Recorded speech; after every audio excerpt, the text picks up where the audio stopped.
ഈ രാജ്യം ഭരിക്കുന്ന BJPക്ക് രാജ്യസ്നേഹം എന്നത് സർവർക്കറുടെ പേര് പുതിയ റോഡിന് നൽകുന്നതും അതുപോലെ സ്റ്റേഡിയത്തിൻ്റെ പേര് മാറ്റുന്നതും പാകിസ്ഥാനോട് ക്രിക്കറ്റ് കളിക്കുമ്പോഴും ഒക്കെ ഉള്ളത് മാത്രമാണ്.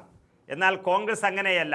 50-60 വർഷത്തിലേറെ ബ്രിട്ടീഷുകാരുടെ നേർക്കുനേരെ നിന്ന് പൊരുതി അനവധി പേര് രക്തസാക്ഷികളായി.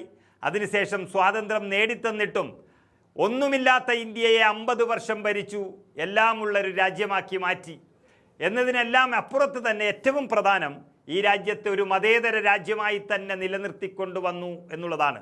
പക്ഷെ BJPയും മോദിയുമാണെങ്കിൽ ഇതെല്ലാം കഴിഞ്ഞ് 60 വർഷത്തിന് ശേഷം വന്ന് ഇവിടെ കോൺഗ്രസിനെ നിയമം പഠിപ്പിക്കാൻ വരുന്ന ഒരു കൗതുകകരമായ കാഴ്ചയാണ് കാണുന്നത്. അതുകൊണ്ട് തന്നെ മഹാത്മാഗാന്ധിയും നെഹ്റുവും അടക്കമുള്ള മഹാരഥന്മാർ ഒന്നിച്ചെടുത്തൊരു തീരുമാനം അതുമാത്രമേ കോൺഗ്രസും നടപ്പിലാക്കുകയുള്ളൂ.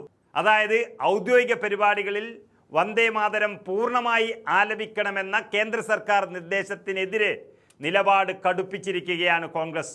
ആദ്യത്തെ 2 ചരണങ്ങൾ മാത്രം ആലപിച്ചാൽ മതിയെന്ന നിലപാടിൽ ഉറച്ചു നിൽക്കാൻ കോൺഗ്രസ് പ്രവർത്തക സമിതി യോഗത്തിൽ തീരുമാനമായി.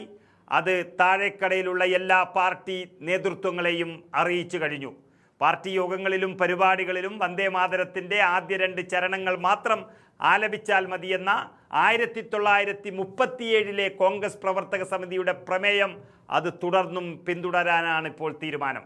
വന്ദേ മാതരം പൂർണ്ണമായി ആലപിക്കുന്നതിനെ എതിർക്കാൻ 1931 മുസ്ലിം ലീഗ് കാണിച്ച അതേ പിടിവാശിയാണ് ഇപ്പോൾ കോൺഗ്രസും കാണിക്കുന്നത് എന്ന് BJP കരഞ്ഞ് പറയുമ്പോൾ ആ സമയത്തെല്ലാം ബ്രിട്ടീഷുകാർക്ക് മാപ്പെഴുതി കൊടുക്കുന്ന തിരക്കിലായിരുന്നു ഈ RSS നേതാക്കൾ എന്നാണ് കോൺഗ്രസ് തിരിച്ചടിക്കുന്നത്. എന്നാൽ ദേശീയ ഗീതത്തെയും ദേശീയ ഗാനത്തെയും BJP രാഷ്ട്രീയവൽക്കരിക്കുകയാണെന്ന് Congress general secretary KC Venugopal തിരിച്ചടിച്ചു. വന്ദേ മാതരം തങ്ങൾക്ക് വൈകാരികമായ വിഷയമാണെന്നും അതങ്ങനെ തന്നെ ഉപയോഗിക്കേണ്ടത് എന്നും കോൺഗ്രസിനെ പഠിപ്പിക്കേണ്ട എന്നുള്ള ഒരു മുന്നറിയിപ്പാണ് KC വേണുഗോപാൽ നൽകുന്നത്. സത്യത്തിൽ കോൺഗ്രസിൻ്റെ നിലപാട് മതേതരത്വത്തിന് വേണ്ടിയും അതുപോലെ BJPയുടെ തീരുമാനം വർഗീയത ആളിക്കത്തിക്കാൻ വേണ്ടിയുള്ളതാണ്.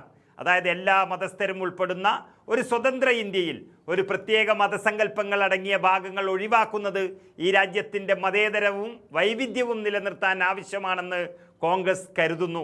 മാത്രമല്ല 1937 രവീന്ദ്രനാഥ ടാഗോറിൻ്റെ നിർദ്ദേശപ്രകാരമാണ് ജവഹർലാൽ നെഹ്റു അതുപോലെ സുഭാഷ് ചന്ദ്രബോസ്, മൗലാന അബ്ദുൽ കലാം ആസാദ് തുടങ്ങിയ പ്രമുഖ നേതാക്കൾ അടങ്ങിയ കോൺഗ്രസ് വർക്കിംഗ് കമ്മിറ്റി ആദ്യ 2 ചരണങ്ങൾ മാത്രം പൊതുപരിപാടികളിൽ ആലാപനം ചെയ്യാൻ തീരുമാനിച്ചത്.